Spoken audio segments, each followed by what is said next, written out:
ئێستا 16,000 بەرمیلی ڕۆژانە بەرهەمی هەیە. بۆردی توێژینەوەی سیاسی کۆمەڵی ئیسلامی پرۆژەیەکی گشتگیری بۆ چارەسەرکردنی قەیران و کێشەکانی هەرێمی کوردستان و عێراق ڕاگەیاند. سەبارەت بە قەیرانەکانی هەرێمی کوردستان پرۆژەکە پێداچوونەوەیەکی وردی کردووە بۆ گرفتەکانی کەرتی نەوت و گاز و داهاتی ناوخۆ و خاڵە سنووریەکان و کەرتی تەندروستی و کوشت و کاڵ و بەشێکی زۆر لە یاسا بەرکارەکانی حکوومەت.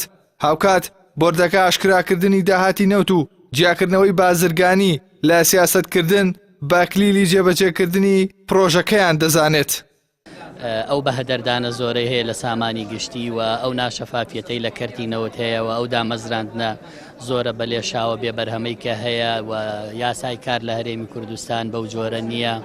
بازار احتیکار کراوە، بزنس و بازرگانی سیاسیەکان پاوانیان کردووە. بۆ هەموو ئەمانە ئێمە چارەسەرمانەیە. کەرتی تەندروستی بووە بە بازرگانی بە جەستەی نەخۆشەوە، کشت و کاڵ وێران کراوە لە کاتێکا خاکێکی بەپیت و ئاوێکی باشمانەیە. بۆ هەموو ئەمانە ئێمە چارەسەریمانەیە و لە ڕۆژانی ئایندە پرۆژەکە بە نووسراوی دەگەێنینە هەموو لایەنێکی پەیوەندیدار. بۆ چارەسەرکردنی کێشەدارەکانی عێراق لە خولی نوێی پەرلەمانی عێراقدا کۆمەڵی ئیسلامی کار لەسەر چەسپاندنی مافە دەستوریەکانی کورد و ڕێخستنەوەی موچەی خانشینان و فەرمانبەرانی کوردستان دەکات لەگەڵ خانشینان و فەرمانبەرانی عێراق. هەروەها ڕێخستنەوەی سندوقی داهاتەکانی عێراق و چاکسازی لە سیاسەتی دارایی و بانکی ناوەندی عێراقیدا بە دەستپێکی چاکسازیەکانیان دەستنیشان دەکات. بە بڕای خۆم پرۆژەی چاکسازیە ئەو کێشانەی لە نێوان هەرێمی و بەغدادا هەیە. 4 خاڵی سەرەکی هەیە بۆ جێبەجێکردنیان. ئەگەر ئەو 4 خاڵە بکەین ئەتوانین لە خلالی تەفسیلاتی ناو 4 خاڵەکەەوە هەموو پرۆژەکان جێبەجێکەین. یەکەمیان ئیلتیزام بە سەقفی دەستور کە دەستوری هەمووانە و هەمووان دەنگیان بۆ داوە. خاڵی دووەم ئەو قانونە ئیتیحادیانەی کە دەرچوون و ئیلزامی هەرێمی کوردستانی شەکا بە قانونە ئیتیحادیەکانەوە. خاڵی سێم مرکزیەتی موچە، هیچ حلێکی تر نییە بۆ موچە پێدان ئیلا مرکزیەت نەبێ بۆ موچە.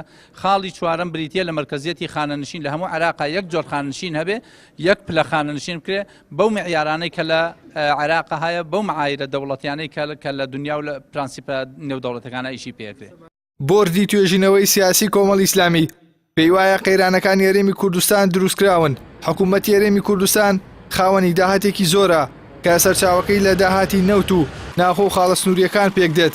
بەڵام گرفتەکەی ئەوەیە کە ئەو داهاتانە لە دەستێکی ئەمیندانین. هەروەها ڕاشی دەگەێنێت لە ڕێگەی ئاشکراکردن و بەنیشتیمانیکردنی داهاتی نەوت و کاراکردنی دەستگای چاودێری دارایی و سربەخۆبوونی دادگاشەوە دەتوانرێت کۆتایی بە دۆخی نالەباری دارایی کوردستان بهێنرێت. ئێحسان سابر، کەناڵی ئاسمانی، پەیام، سلێمانی.